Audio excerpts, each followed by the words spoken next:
Okay, Assalamualaikum warahmatullahi wabarakatuh. For today, I would like to discuss to you about how to select and also construct the data collection instrument.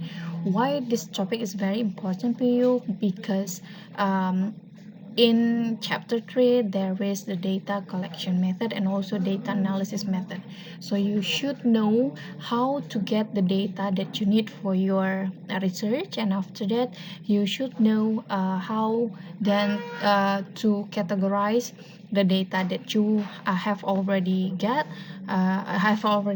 and after that you can use it as your what is that as your proof, and the way to answer the question in your problem for. Okay.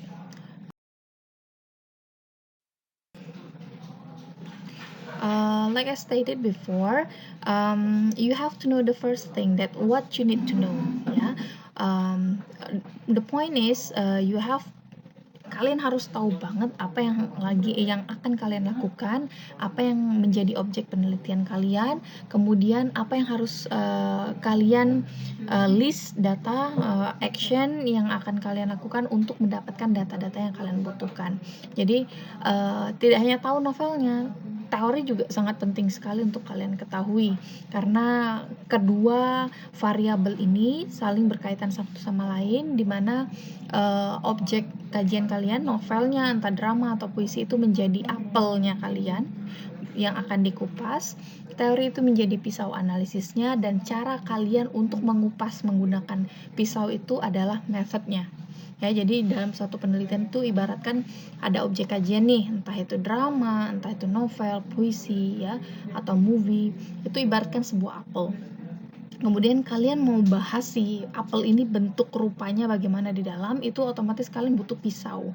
Nah, si pisau ini adalah teori yang akan kalian pakai untuk membedah dari objek kajian kalian. Sementara cara bagaimana kalian mengupas apel tersebut, si objek kajiannya, itu adalah method.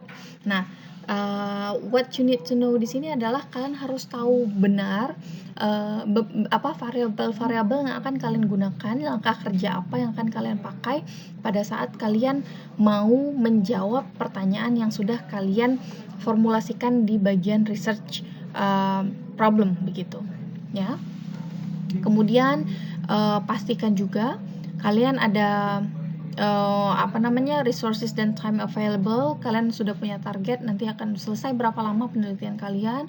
Kemudian complexity the data to be collected, harus tahu benar referensi yang bisa kalian gunakan untuk memudahkan kalian menjawab pertanyaan dari penelitian kalian seperti apa, entah itu dari jurnal misalnya.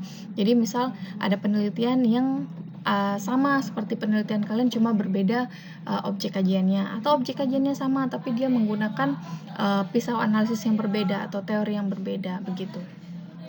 Kemudian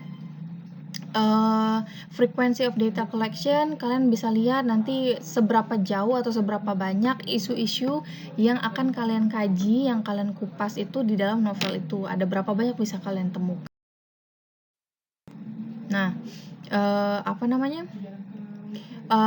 rules for collecting data, yang pertama adalah how the measures were defined. Nah, ini yang saya bilang tadi, method itu sangat penting. Bagaimana cara kalian menganalisis atau membedah sebuah karya sastra. Ibaratkan pisau tadi, misal kalian mau mengupas sebuah apel,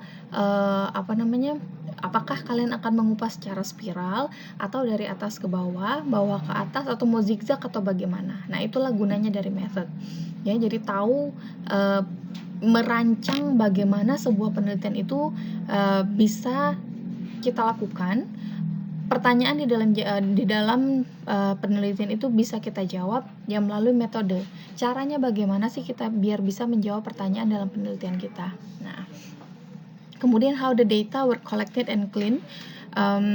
Bagaimana cara-cara kita untuk mendapatkan data-data yang kita perlukan. Ya, commonly di dalam penelitian sastra itu biasanya kita akan meng-highlight beberapa data yang kita butuhkan sesuai dengan isu-isu atau konsep-konsep yang akan kita bahas di dalam di dalam penelitian kita.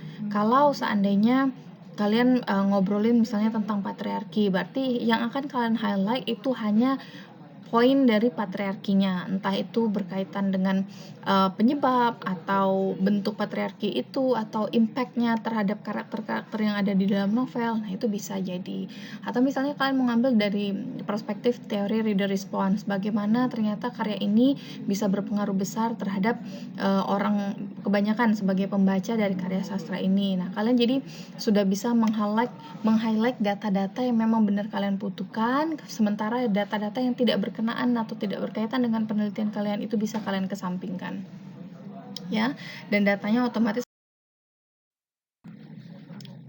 Nah, be sensitif seperti yang saya bilang, harus tahu secara apa namanya, insting ini kira-kira datanya bisa masuk apa enggak ya ke dalam penelitian kita. Kalau seandainya nggak masuk, jangan dipaksakan, ya.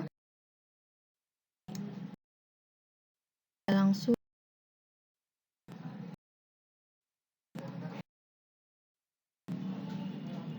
Nah, characteristic of good measures. Measure di sini adalah apakah sejauh mana data kalian itu bisa diukur begitu. Nah, kalau dalam menjawab sebuah pertanyaan, otomatis kita bisa mengukur kira-kira pertanyaan ini bisa kita jawab nggak dengan melalui penelitian yang kita lakukan. Kalau dia nggak bisa dijawab, nggak bisa diukur, berarti jangan dilakukan. Itu akan mempersulit kalian sendiri, ya. Nah, pertama, is the measure relevant? Dia relevan nggak dengan teori yang akan kalian gunakan? Maksudnya teori yang akan kalian gunakan itu relevan nggak dengan objek kajian kalian? Apakah menggunakan teori itu kemudian bisa terjawab pertanyaan dari penelitian kalian? Kemudian apakah dia kredibel? Kalau dia kredibel ini kaitannya sama referensi. Kalau kalian ngambil dari sumber-sumber internet, ya, itu pastikan bahwa website data yang kalian ambil itu bukan sekedar blogspot semacam itu atau Wikipedia. No, karena itu bisa dihimpun atau ditulis oleh orang banyak yang belum tentu mempunyai kredibilitas dalam keilmuan tersebut. Bisa aja dia cuma nulis artikel. Tapi kalau seandainya sumber-sumbernya yang memang terpercaya, yang bisa kalian ini misalnya dari library Norton misalnya, itu it's okay, nggak apa-apa karena memang credible sourcesnya. Atau dari jurnal, kalian harus ngambil beberapa referensi dari jurnal yang berkaitan dengan penelitian kalian, itu insya Allah juga kredibel. Kemudian datanya atau measure-nya ini nanti valid nggak? Kalau nggak valid, ya nggak bisa dipakai berarti, ya. Jadi pastikan bahwa memang measure-nya kalian itu tidak terbantahkan, tidak ada celah untuk bisa dibantah. Ini datanya measure-nya nggak valid, ini nggak bisa menjawab untuk pertanyaan kalian gitu. Jadi kalian harus tahu persis bahwa cara yang kalian pakai, ya, metode yang kalian pakai untuk menjawab pertanyaan itu memang benar bisa kalian pakai untuk menjawab pertanyaan dalam penelitian kalian. Kemudian reliable, yang bisa dipercaya, yang saya kasih tahu seperti credible, hampir sama. Bisa dipercaya nggak data-datanya atau tata caranya atau method yang.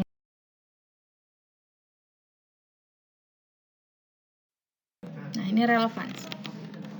Does the measure capture what matters? Ya, do not measure what is easy instead of what is needed. Ya, jadi jangan hanya mengukur apa aja yang mudah, tapi apa yang dibutuhkan. Ya, itu yang paling penting.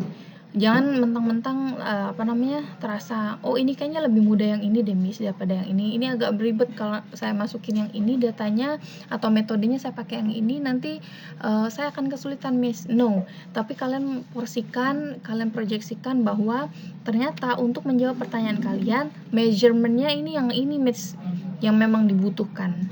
Contoh misalnya, untuk kalian sampai melangkah ke Bina Dharma, saya butuh motor, Miss. Dari motor, measurement-nya adalah berapa jarak antar kosan saya dengan dengan Bina Dharma. Kemudian misalnya langkah-langkah apa yang saya lakukan untuk datang ke Bina Dharma dengan menggunakan motor. Berarti kalian fokusnya ke motor. Tidak usah kalian langsung mikirin bagaimana jalan kaki, bagaimana naik LRT atau naik bus atau naik yang lainnya atau naik angkot, enggak. Jadi kalian fokus yang benar-benar kalian butuhkan, berarti naik motor dari kosan ke Bina Dharma. Nah, sama seperti penelitian, kalian menggunakan kendaraan atau menggunakan tools apa dalam menjawab pertanyaan penelitian kalian. Nah, itu yang benar-benar kalian measurekan, kalian lihat bagaimana ya tata cara penggunaan metode itu, menggunakan teori itu sehingga terbentuk suatu metode yang berkesinambungan pada. Nah, ini believable nggak metodenya? Kemudian, will it be viewed as a reasonable and appropriate way to capture the information solved? Kadang-kadang ada beberapa metode yang hanya sekedar, miss ini kan cuma deskriptif miss, cuma kualitatif miss, sementara kalian nggak tahu persis bahwa ternyata dari teori satu dengan teori yang lainnya itu cara kerjanya itu akan berbeda. Contoh, misalnya saya suruh kalian ngambil project psikoanalisis, itu cara membedahnya, ini nggak usah psikoanalisis deh, melihat dari perspektif Abrams.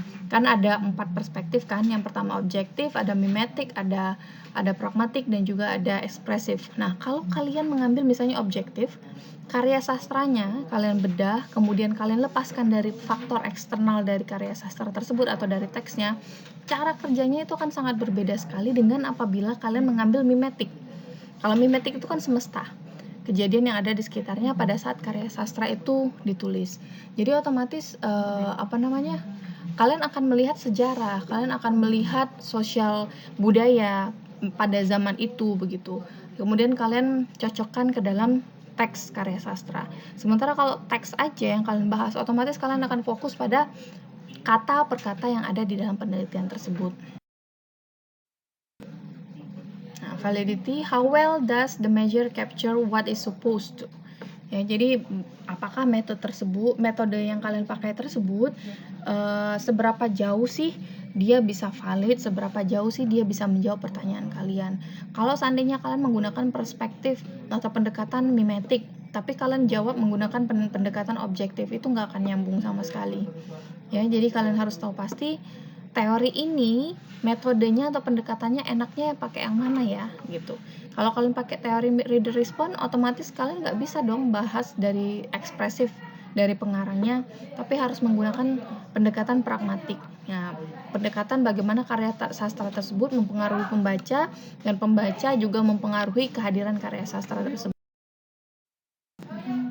Reliability, a measure's precision and stability extent to which the same result will be obtained with repeated trials. Nah, jadi pada saat kita menggunakan satu metode spesifik ya untuk membahas karya sastra kita menggunakan teori apa, nah itu pada saat dilakukan kembali oleh peneliti selanjutnya, orang lain harus mendapatkan cara atau hasil yang sama juga gitu.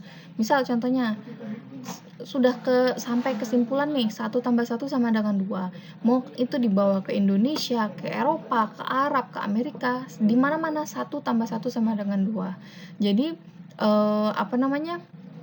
di dalam penelitian sastra juga sama halnya seperti itu. Kalau kalian pakai teori itu membahas karya sastra yang berbeda, dia hasilnya pun akan sama, cuma beda isi gitu. Tapi pada saat kita membahas, perspektifnya sama, caranya untuk menjawabnya juga sama dengan menggunakan metode terkait dengan teori tersebut. Nah, jadi harus reliable.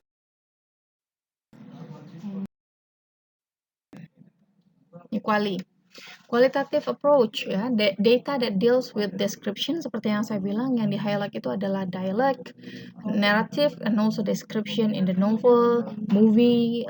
Kemudian kalau di puisi berarti words-nya yang dalam puisi gitu, words choice-nya atau diction-nya. Kemudian data can be observed or self-reported but not always precisely measured. Nah, kalau kualitatif ini kan uniknya dia tidak menggunakan angka ya, jadi benar-benar data secara kualitatif kita ambil, kemudian kita olah menggunakan perspektif teori-teori khusus atau teori-teori spesifik. Sementara kalau dalam kuanti itu tugasnya adalah menghitung statistik. Misalnya berapa persen mahasiswa yang tidak suka bahasa Inggris, atau berapa persen ternyata mahasiswa yang tidak suka bahasa Inggris ini memiliki kemampuan bahasa Inggris yang jelek. Ya, jadi dia menghitung persentasi. Sementara kalau dalam qualitative approach tidak berbicara tentang itu. Kemudian less structure, easier to develop, dia nggak ada spesifik struktur penelitian yang bagaimana, dia lebih dinamis ketimbang quantitative approach begitu.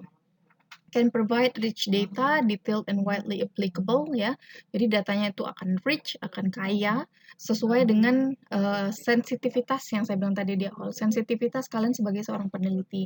Kira-kira data-data ini bisa dimasukin ke sini. Oh, ternyata data, misalnya kata-kata yang hampir dilupakan atau tidak mungkin bagi orang lain, ternyata ini bisa menjadi proof untuk poin yang ini miss ternyata. Jadi sensitivitas kalian sebagai peneliti itu harus benar-benar diasah begitu, dilatih. Is challenging to analyze, apakah kualitatif ini berarti kita menganalisis ya, menganalisis lebih mendalam, lebih jauh mengenai data yang kita dapatkan. Kalau dia kuanti hanya stop di berapa persen, angkanya berapa, udah that's it kalau kuanti. Sementara kalau kuali ini jauh lebih mendalam, jauh lebih dianalisis begitu. Kemudian nah, which data yang kita butuhkan? Kualitatif of course, narrative, in-depth information ya. Information ini bisa kita dapatkan dari jurnal-jurnal, dari buku ya. Are not sure what you are able to measure. Nah, ini kualitatif. Jadi kita nggak tahu secara spesifik misalnya kayak kalau dalam statistik kan 10% dari 100 orang adalah 10, atau 50% dari 100 orang adalah 50. Jadi ada memang satu bentuk yang sudah pasti kalau dalam kuanti. Sementara kalau dalam kuali, karena dia sifatnya dinamis, kita bisa saja berubah dari perspektif pertama, tujuan kita meneliti bagaimana, terakhir ternyata hasilnya berbeda dari ekspektasi kita, dari hipotesis yang kita kemukakan di awal gitu. Jadi prosesnya sangat dinamis. Do not need to quantify the result. Nah, of course ya, kita nggak menghitung angka sama sekali dalam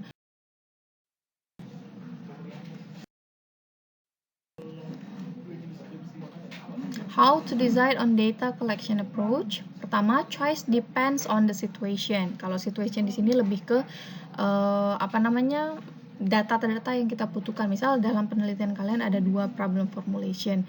Nah, jadi kalian bisa spesifikasi kira-kira untuk yang poin pertama pertanyaannya bukti-bukti atau proof apa saja atau data apa saja yang bisa kalian pakai.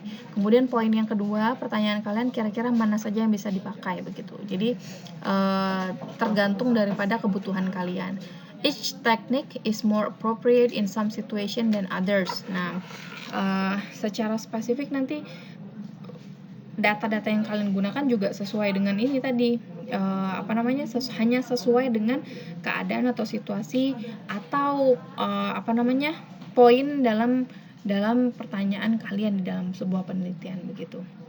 All techniques are subject to bias. Nah, ini kalau kualitatif dia cenderung bias ya. Seperti kata Derrida bahwa dalam satu akhir itu sebenarnya tidak ada akhir. Dalam suatu kefanaan hidup itu tidak ada akhirnya. Istilahnya gini, pada saat orang merasa bahwa ada satu makna yang sudah final, tapi sebenarnya makna itu masih bisa kita rombak, masih bisa kita redefining ya, masih kita bisa artikan kembali. Jadi kalau dalam kuali ini dia lebih bias, lebih mengajak kita untuk berpikir kembali, is that meaning or is that paradigm is true ya. Jangan-jangan pemikiran orang yang katanya benar ternyata itu salah. Nah, jadi bisa berbeda.